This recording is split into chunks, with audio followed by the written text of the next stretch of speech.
Prof, kalau boleh saya reflektif sedikit, Prof. Benar sekali yang Prof sampaikan bahwa banyak agenda yang disampaikan dalam kampanye mendapat perhatian banyak, itu ketika sampai kepada fase pemerintahan itu hilang di jalan. Bukan hanya kemaritiman, Mbak.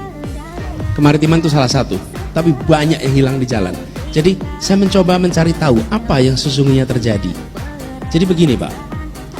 Ketika gagasan pembaharuan itu dibawa oleh seorang yang terpilih melalui proses politik, dia masuk ke dalam struktur birokrasi yang datangnya sendirian.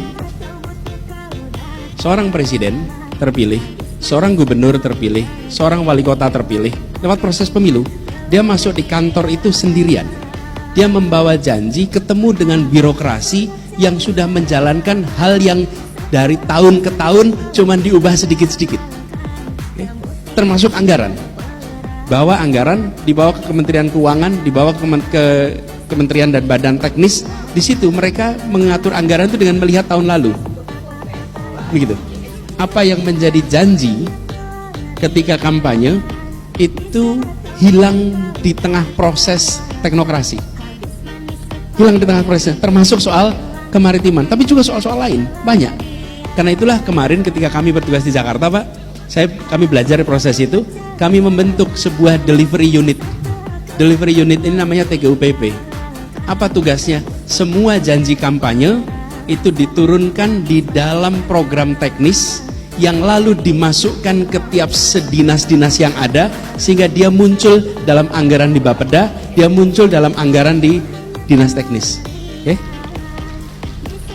23 janji diterjemahkan menjadi 150 program, dan 150 program itu diterjemahkan dalam ratusan kegiatan. Ini prosesnya teknokratik 100%. Lalu dikendalikan pelaksanaannya. Dikendalikan dengan cara apa? Ada KPI untuk pelaksanaan tiap-tiap program sesuai dengan janji yang dibuat. KPI ini diawasi oleh kantor gubernur, sehingga setiap dinas harus melaksanakan yang menjadi janji gubernur. Dan apa yang terjadi? Janji itu kemudian delivered, janji itu kemudian terlaksana, dan janji itu tercermin dalam anggaran.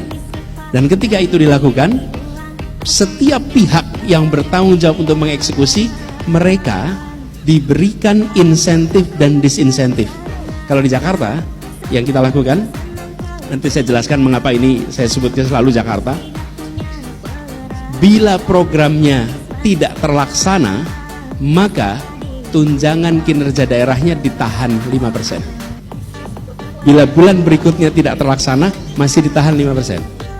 Bila kemudian terlaksana, maka bulan pertama dikembalikan. Bila terlaksana. Bila tidak terlaksana 3 bulan, maka yang bulan pertama hilang. Bukan satu orang atasannya, seluruh jajarannya. Dan apa yang terjadi? Semua program yang dituliskan sebagai terjemahan janji harus terlaksana di lapangan, karena kalau tidak seluruh jajaran tidak mendapatkan tunjangan kinerja. Bukan gaji, tunjangan kinerja. Karena tunjangan kinerja disambungkan dengan kinerja. Kinerja disambungkan dengan janji gubernur. Janji gubernur diterjemahkan dalam bentuk program dan kegiatan. Nah, jadi yang missing dalam proses ini adalah begini, sistem birokrasi kita ada career track dan tidak ada political appointee.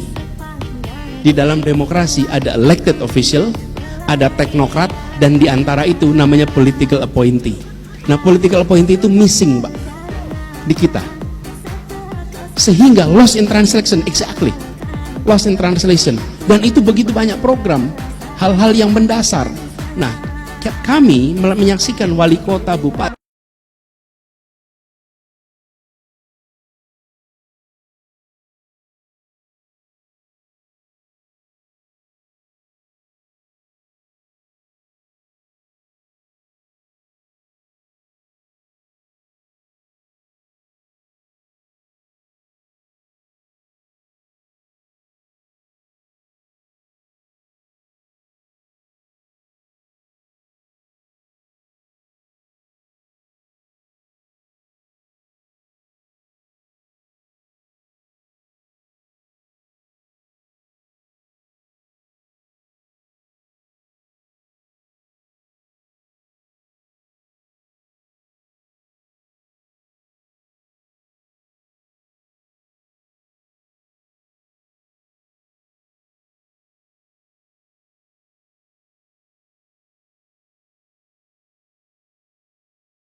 Zal Idrus soal Pak Kemaritiman.